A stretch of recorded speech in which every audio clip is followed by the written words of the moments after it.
You know, I always say that, you know, that there's no better thing to one's, you know, longevity than raising your awareness. And so I applaud each and every one of you for taking that on, because it's not easy to continue to do for extended periods of times, like 55 different times. And so I have to say that oh, sorry, my microphone muted. Am I back? You're fine, my friend. Okay, so I just have to say my hat's off to all of you for staying the course and believing in the process, because like you said in that Flying Nun story, you know, when you're ignorant and whenever you're in fear and whenever your results aren't going so well, it's really hard to believe that the universe is in perfect order. So, you know, sometimes you have to have a mentor or a book or a program to help your belief system along the way. So like you found it in my book, I found it in Bob's book and many other books, but I just can't urge the importance of mentorship. It's crucial. There's many mentors in this class, William. There's at least 7 or 8 Bob Proctor coaches in the process of certification or already certified. That's Right. the case of Omar. Dr. Yusi, it's a long-term successful coach. Guillermo Serrano, Cesar Arriola. Victor has his own coaching business. He's not certified by Bob, but he's been studying Bob for a very long time. Ilse Velazquez, Alberto Espinosa, Minerva, Mariel, and of course myself. So we all been through the process of becoming Bob's members of Bob's team. And I would really love, William, if you could give us not a summary, but a good insight of what the 7 levels of awareness are. And then if we can put some focus on what does discipline means when it comes to focusing the goal, I would really appreciate that. Well, yeah, thank you. And I'm sure that everybody has, you know, come across Bob's 7 levels of awareness. I won't go through them, you know, each and every one, but I think it's important to know that they're there for a reason.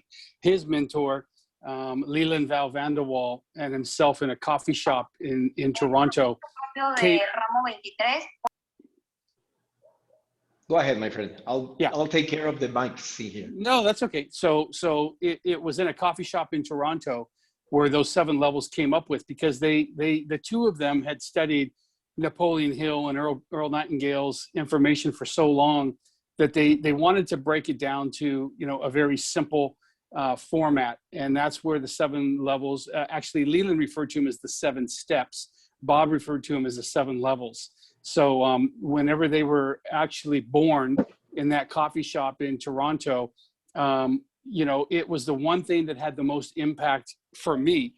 Whenever I sat in Bob's seminar, I think the very first one would be in 1990, would have been the very first seminar in Florida that I sat through at Bob's.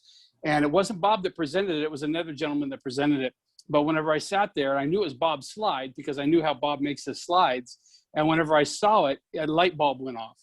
You know, it just, right, that's when the penny dropped for me. I looked at those 7 levels and I said, that's my problem and that's my solution right there. And there wasn't a -1 or a -2 level. If there was, that's where you would have found me. But I was definitely level 1, animalistic, very reactive, blamed everyone and everything for my miserable results in life. And I knew that Bob operated up there at level 7, 6, and 7. And I wanted to be there. And it felt like every time I climbed that ladder, attended a seminar, attended a course, read a book, mentored with Bob, it seemed like I always dropped back down to my animalistic behavior. And until Bob sat down with me and said, look, number 1, you have a problem with your attitude. Number 2, you have a problem with assuming responsibility. And number 3, you have no clue on on how to become self-disciplined. And that's where repetition of the 7 levels of awareness began for me. And that's where he asked me to read responsibility 300 times in a row. 10 times a day for 30 days. He told me to turn over the piece of paper after I read it 10 times and make a check mark. And he goes, at the end of the 300 readings or 30 days, you can sit down and show that to me. Well, I never made it in the first 30 days. I didn't make it in the second 60 days. I didn't make it in the third 30 days. I didn't make it for over 6 months. And what happened was I actually lied to Bob. And he's always told me the mentor always knows. And I said, how'd you know I was lying to you about my repetitions? And he goes, because I listened to you speak. And anybody that's doing the work, those words wouldn't be coming out of their mouth. That's where his terminology, you gotta calm the mind in order to speed up. I never understood that, but that's how he knew I was lying about my repetitions, because my mind wasn't calm, and whenever I spoke, I was racing. So that's whenever he knew that. So discipline is level 3 of the 7 levels as far as lessons go. And it's something that is so simple, Marcelo, and to all of your mentors on the phone, on Zoom. It's so easy whenever you understand that we are so programmed by our objective world. What's going on out here, all around here, not what's going on here. Everything that's going on around us controls our ability to self-discipline. A lot of it has to do with the way that you were raised, where you work, your relationships. It can even be hereditary to some degrees. It's in your DNA. And until you understand that the subjective mind, where you can find the higher levels of like imagination, perception, and will, all those beautiful faculties, whenever you're able to tap into those with, sometimes we call it laser focus, or the power of will, whenever you understand to tap into those faculties, then the other steps up there to level 7, they're like skipping a rope down the sidewalk. They become so simple, but you must become disciplined, and you must use repetition in order to do that. And that took me over 6 months to master. And it just, the way that I got over it was I just came to a point in my life where I think we've talked about rock bottom, Marcelo, where, there's no better place to be, because there's no, where the starting line is. And so for me, it was mentally, physically, financially, emotionally rock bottom. And I just said, that's it. I'm not going to live my life like this any longer. And so that's whenever I learned to become self-disciplined.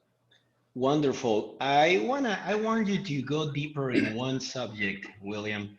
In page number 18 and 20, it depends on the Spanish book or the English book, you talk about letting go, about giving away everything when you went through your divorce. At least 1/3 or more of the people present in here went through a similar situation, but not everyone reacted or thought the same way. Can you tell us what is the power of giving away everything in order to get back everything? Well, it was Bob's counsel that allowed me to do that.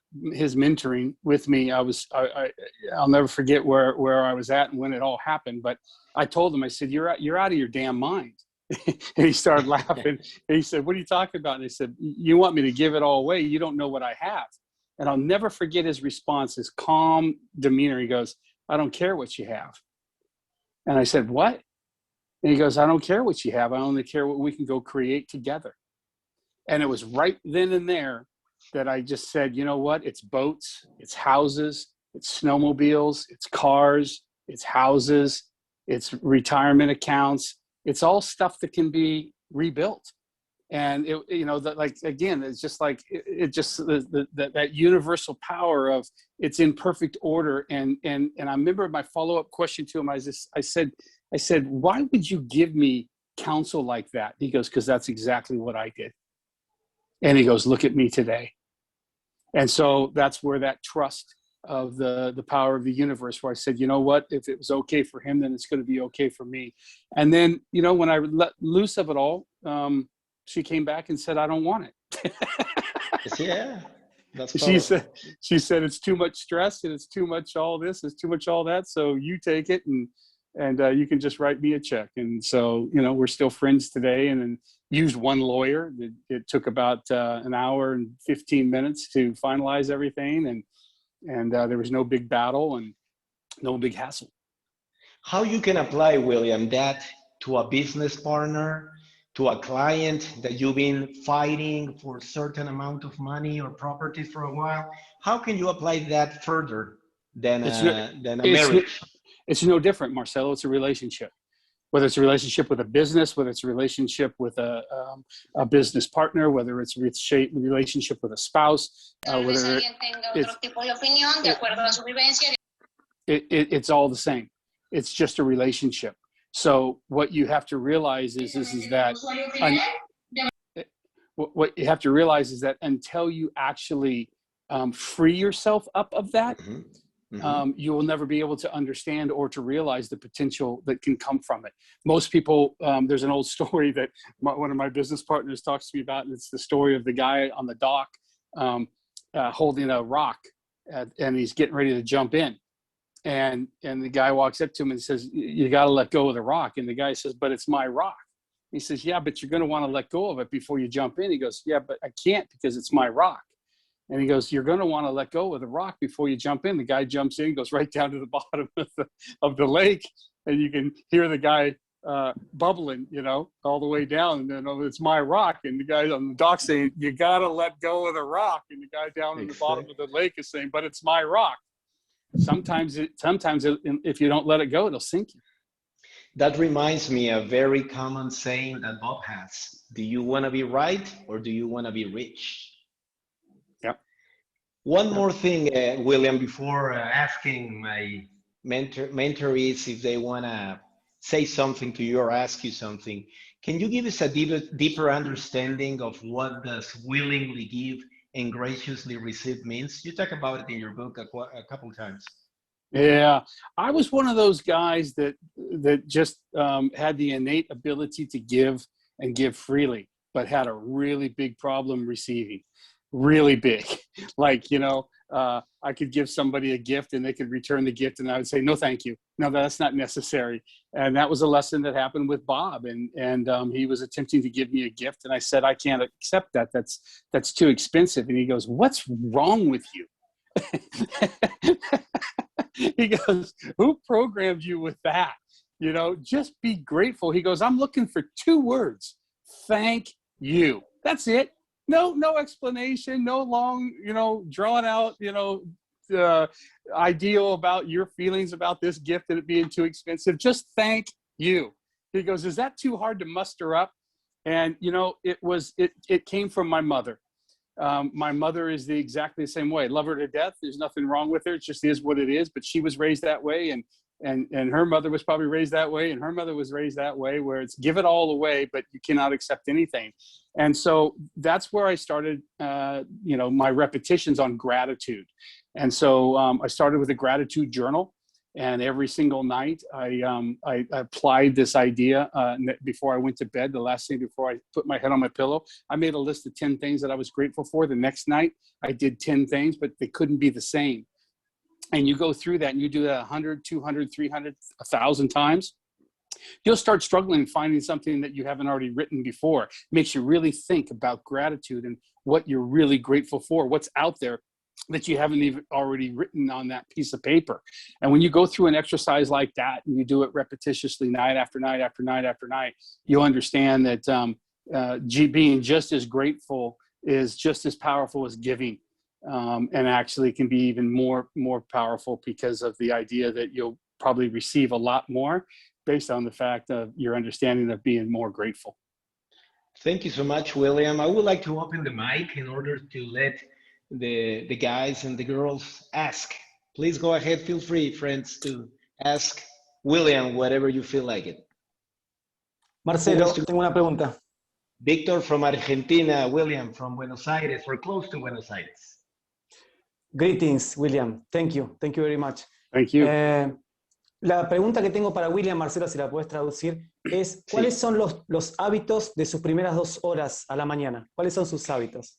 Victor wants to know, William, what are your first two rituals or habits that you go through in the morning in order to start your day? Well, I'm always either mentoring a course with people. So I'm usually, I never ask people to do something that I'm not willing to do myself. So for instance, with Marcelo and a few other people right now, we're doing repetition. We're doing our 7 levels of awareness with repetition work. So we're on discipline. We're studying level 3 right now. So I start my morning every morning at 4 a.m. The alarm goes off at 4 a.m. I get more done between 4 and 8 than most people get done between 8 and 4. So the first thing I do is my homework. I'll do my repetitions. The second thing that I'll do is a little bit of meditation. I think that that's very important to get grounded. Third thing that I'll do is I teach.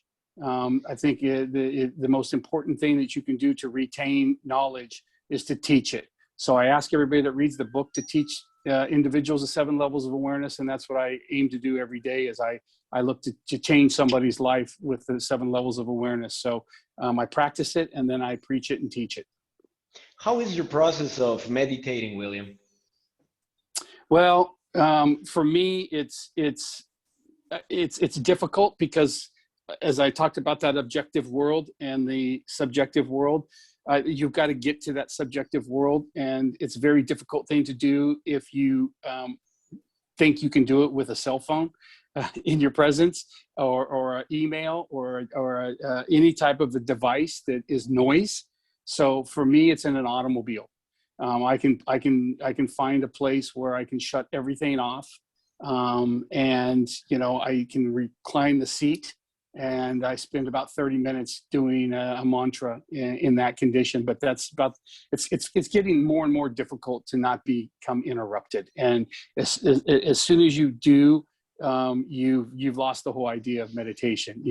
It's almost like you want to travel someplace where there's no cell service and no people and trees and just complete serenity. But for me, it's a very difficult thing to do because the objective world is constantly barking. Thank you so much. Who else wants to participate? Mr. Yussi, go ahead, and then Beto. Okay. Thank you. Welcome, Todd. Thank you. This is a pleasure for all of us for you to be here. Simple question: what is the difference for you between mentorship or coaching? Let me just tell you something about Dr. Yussi, William. He's from Finland. He lived 35 years in Venezuela, and now he's living in the Canary Islands in Spain. He's a very cosmopolitan guy. That's God's country there, Canary Islands. No problem meditating there. So it's a good question. I'll go back to the when I was sitting in Bob's Matrix seminar naming the book. I decided to name it The Mentor and Me, and I grabbed the .com while Bob was talking. I got on the internet, and I just made the decision that the book was going to be a book about the mentor and me, the mentor being Bob Proctor and me. And I'll never forget, he handed me a note at the back of the room, and he goes, "You got the wrong name. It needs to be the mentor in me." And I said to myself, I thought, what? That doesn't even make any sense. Why would he say that? And it was about the difference between coaching and mentoring. And he said, look, you've been coaching millions and millions of people around the globe, 93 countries, since I've known you for over 20 years. And he said, it's not about the coaching, it's about the mentoring. And he says, you need to realize that everybody that you coach is still a student. He said, whenever you become a mentor, he says, and you have mentees, he said, you want to leave them with the idea that they become the mentor. That's what the whole purpose of the book is the mentor in me is about finding the mentor in you. So he said, I want you to stop coaching your students around the world, and I want you to start mentoring them. And he goes, and I want you to leave them with the idea that they are now the mentor to the rest of the world. And that's where the idea of 15 million people becoming aware of the 7 levels of awareness through the book is because if people read the book and studied the book, then they would be able to teach the 7 levels, and they would actually become mentors themselves. And so that's kind of my answer to how that coaching versus mentoring came about for me. Thank you, William. Beto from Mexico City, and also been one of Bob's coaches for 3 or 4 years. Great. That's me. Hi, Will. Nice to meet Hi you. there. Likewise. I have 2 questions, and the second one is related to the first. For the first one, I assume you have studied Neville Goddard's. As you didn't mention him today, you mentioned Napoleon Hills and Nightingale, but because of your vocabulary, some of your words make me think you have studied also Neville Goddard's. Am I right? Yeah. You know, if I don't have, I'm not at my normal ranch home in Oregon, but you know, there's over 1,300 books that I owe to my study that I owe credit to, and absolutely that's one of them. But you know, yes, I wish I could mention them all, but you know, there's so many. Very powerful. Okay, perfect. So having that answer for the first question, we can go to the second one. Okay. How could you explain someone why Neville says you have to do that once? Assume you are in Barbados. You are in Barbados. And then why Bob all the time, his teachings take us and our students to the repetition. Someone asked me and I didn't know how to answer. Well, without repetition, there's no understanding. You can know something once, but you won't understand something until repetition comes into light. And that's why Bob's such a big fan of the repetition. But as far as knowing and I think understanding, there's a big difference between those two. You know, so if you take a certain subject, like let's just take hypothetically the idea of a child making a loaf of bread for the first time. As a kid. Okay. Did you say that's okay, or do you want me to explain that? No, someone else did. It wasn't him. Yeah, so if you take a child and you take a recipe and you show them how to bake some bread once, they're probably going to perform that. Would you agree? Yes. Okay, but if you take that child and you teach them over and over and over and over and over and over and over again with that same recipe, do you think they're going to get up to a point where they don't need the recipe to make the 30th loaf of bread? Yeah.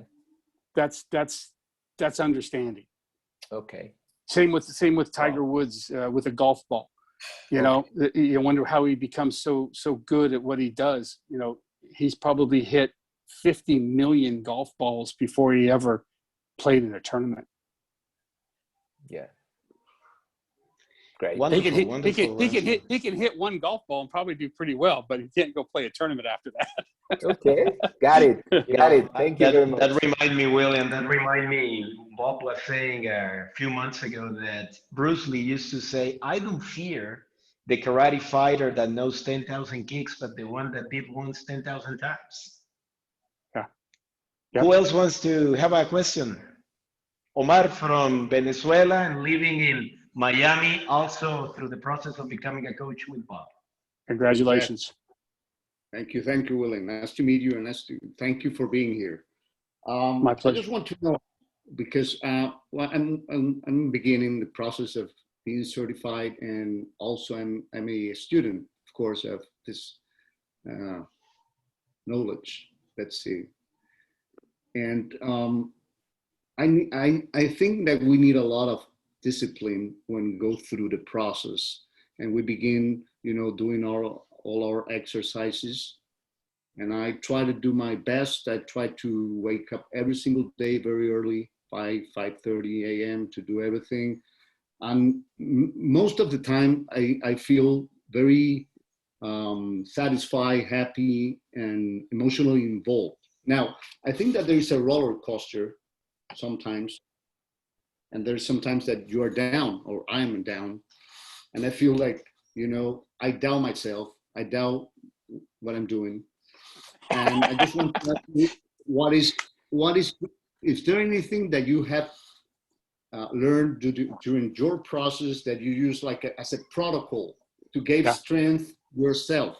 Yeah, excellent. Excellent question, and thank you for your honesty. That's something that's very rare when somebody admits something like that. So I congratulate you. So you're talking about paradigms. You're talking about some old habits. That's the roller coaster. That's the old paradigms that are pulling you back down. I always use for myself. I always go back to the basics, like using the same bread analogy. If you don't put baking soda in the bread recipe, it's not going to rise, or yeast, right? You just can't leave that out. What you're talking about for me is attitude. That's the one thing that always gets me out of my lows is attitude, and not just saying you need to change your attitude, understanding attitude. Because attitude is a combination of your thoughts, your feelings, and your actions that equal your results. So if you find yourself in a lull, if you find yourself questioning what you're doing, what you're talking about is your attitude. And so if you come right back to that basic idea that your thoughts, your feelings, and your actions as a culmination equal your attitude, what you'll find is that it's usually your thoughts that are dragging you back down to the lower end of that roller coaster. And those thoughts are your paradigms and your habits.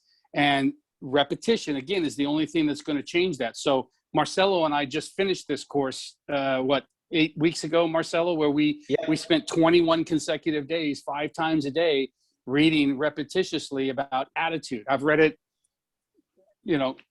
thousands and thousands of times. But whenever I feel myself in that I'm dipping down, instantly, thoughts, feelings, and actions equal my results. And if I'm down low on the roller coaster, it's low results, and it's because of my thoughts, my feelings, and my actions. And as soon as I change that, the roller coaster goes right back up. Sometimes I have to do that 3 or 4 times a day. Yeah, I'm doing that. And actually, welcome works. to the club. You're going to be a hell of a mentor because you're going to say, hey, I've been there. I know exactly how you feel, and I'm going to tell you exactly how to get out of it. Omar, last week we were on a training with Arach and Bob, and they were telling us something that I think is huge and links very well to what you were asking. Bob and Arach were telling us, when you're studying in the morning or whenever, think a lot. But when you're performing, when you're acting, when you're in the field, don't overthink anything. Just do whatever you feel like doing. Don't ever think. So I think that'll help. Speak from the heart. They'll always know. They always know whenever it's coming from the heart. And look, I don't make any apologies for being an absolute mess. But Bob, I'll never forget Bob. I can't tell you how many times he would say to me, "What's wrong with you? You're like a little boy in a 6'4" frame. Snap out of it. What the hell is your problem?" And I had a big one. I had some, I still do. The paradigms are still there. They're not as frequent as they used to be, but it's been a long haul off of that low end of the roller coaster. But with all the repetition, it's like that. It's like snap out of it. And it's not a deep roller coaster anymore. It's a slight dip. It used to be a free fall, screaming and yelling down to the bottom. Now it's just a slight dip. Change your thoughts, change your feelings, leveling the curve. Huh? Yeah. And the origin usually is the doubts and the worries, right? The intellectual part of us, right? Yep. I love the way William Bob says, fear is feedback. Doubt and worry is what cripples people. Yep. Yeah, and especially if you can realize, one of the things that I practice, quite a bit is I know that if I don't self-admit these weaknesses and I suppress them, I run the risk of causing some real harm to my vibration and my health. Yes. So women especially, it's a lot easier for women to suppress than men, but men do suppress as well. So if you're in a funk, just know that it's okay to give yourself permission to free yourself from it, admit it, speak it out loud, release it. It's okay. you can drop down a couple levels on your awareness ladder. I call it the ladder of life. You constantly climb. The view is so good at the top, but when you fall, the higher you climb up the ladder of life, the more it hurts whenever you fall. But you know what? Get yourself dusted up, knock the cobwebs off, and start climbing again. And there's absolutely no embarrassment in saying, you know what?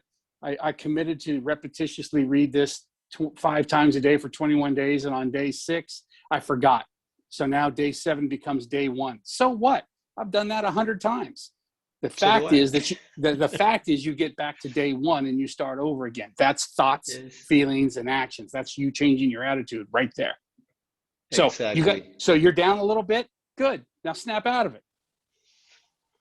Wonderful. Thank you, William. Guillermo Serrano, he's from Tijuana. He's also in the process of becoming a consultant, certificating himself. Go ahead, Memo. Thank you. Hi, William. How you doing? Good, my friend. Another William. Yeah. Yes, sir.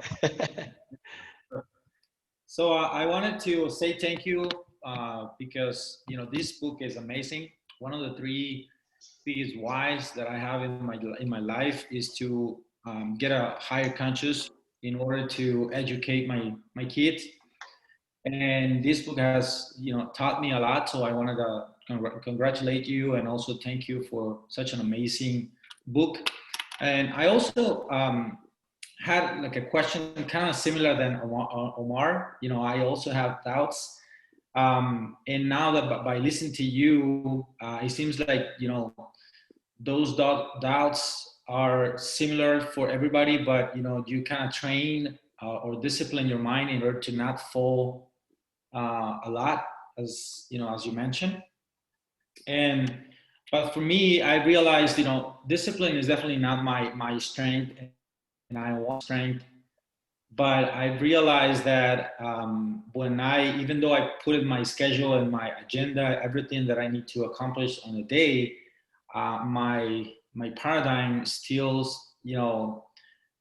push me towards the easy task or the easy things that because like for example, starting TIR every day, that it's been a challenge for me because of that discipline. And even though I put it on my agenda and I know that I got to do it every day, my paradigm always tried to push me into not doing it and try to put like excuse or something like that, because I also have another job. I have another business. So what would you recommend for me to speed up the process of get disciplined, I would say? Well, the first thing I recommend is stop saying that you're not into discipline. The self-talk will get you before anything else will. So you gotta tell yourself that you love self-discipline. You may not have mastered it yet, but you have to tell yourself that you love it and that you're in the process of mastering it. And probably the only thing that I can recommend, only because it's what I do, that can change that is repetition. You're going to have to get a hold of the material necessary for discipline, and you're going to have to repetitiously go through that for a minimum of 21 days consecutively. But you know what? It may be like me with responsibility. It may take you 6 months, but once you master it, you own it. And that's the key. And the only thing for understanding is repetition. And so I wish there was a link I could send you. I wish there was a CD I could mail you. I wish there was a book that I could recommend. Repetition is the only thing that's going to change that paradigm. And if you can readily admit that self-discipline is a weakness, first of all, say that you love the idea of self-discipline, and then you have to go do the work. But you want to make sure that the other 2 are before that. You want to make sure that you understand attitude, because if you don't get the attitude right, the discipline will never stick. If you don't get repetition down, you'll never get discipline to stick. So there's a process, level 1, 2, 3. I can't tell you how many people I've talked to that have said, hey, I read your book and I'm really stuck at level 4. Can you just give me the lesson for level 5? I'm like, oh yeah, sure. Yeah, that'll work. It's like, no, everybody starts at level 1, no matter where you live. Exactly. Thank you, William. Who else has a question? Alejandra, Alejandra went through a couple of Bob's coaching programs, probably the New Lead the Field and the Bob Proctor coaching. She's from the northern part of Mexico, close to Monterrey. She's from Coahuila. So welcome, Alejandra. Go ahead. Monterrey is a beautiful part of the world. I've been there. Yes, yes, yes. Yes. Thank you very much, William, that to be because of all your teachings and everything. And I am grateful also for my partners because they have already asked first some of the questions that I have. So it's easier for me to pick up a question. So I want to ask, how did you change your paradigm of being feeling grateful or feeling that you deserve the things that you are free to receive?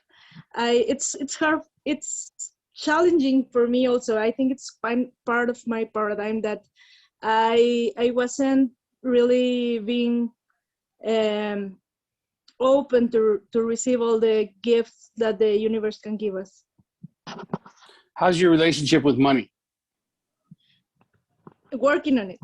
Working. Good answer, Alejandra. So yeah, I'm reading a few things into that.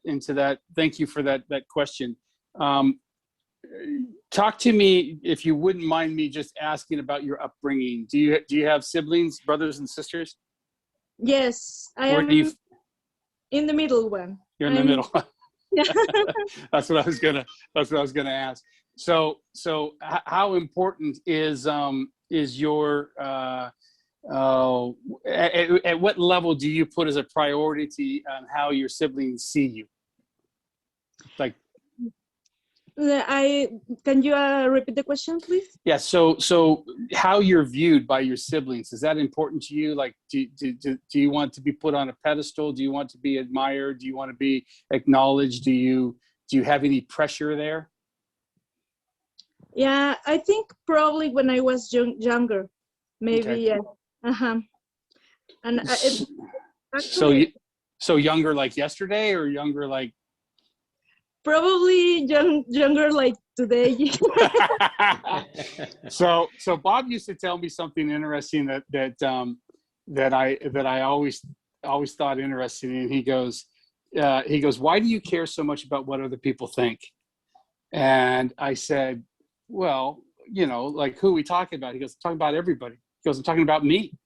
He goes, why are you so opinionated on other people's feelings about you and your success and your levels of accomplishment and recognition and so on and so forth? And it was a very difficult question to answer, but the truth for me was I held everybody's opinion of me in very high regard, and sometimes to my own detriment, sometimes to my own uneasiness. And even today, I still find that old paradigm, I wonder what they think, and I'll never forget Bob's response. I'm sure you've all heard it, is they don't. They care about themselves, but they really don't care about you as much as you think they do. They have an opinion of you, but they really don't. They don't really think about you, and so I would really go deep into this idea of your purpose, and at that particular point, let all that objective world stuff of opinions and thoughts of what other people may be thinking or saying, let that go. As long as you are in tune with that purpose in life. And once you make that the target, the purpose, like the goal card, and like when it moves you, like when it gives you chills, and it's like, this is me, this is who I am, and then you shut all that chatter on the objective world out, you're gonna do just fine. You've got everything else already. Just that one little thing, focus on that. And watch, I'll challenge everybody listening to this call, watch her. because once you shut out that objective world and opinions and thoughts of what other people may be thinking, and you get down to you, YOU, and you follow your purpose and your passion, you're going to be unstoppable. Thank you very much. Yeah. Thank you, William. I want to introduce you to Ilse Velazquez. She's from Mexico City. She's also in the process of becoming a coach with Bob and been studying him for a few years. Go ahead, Ilse.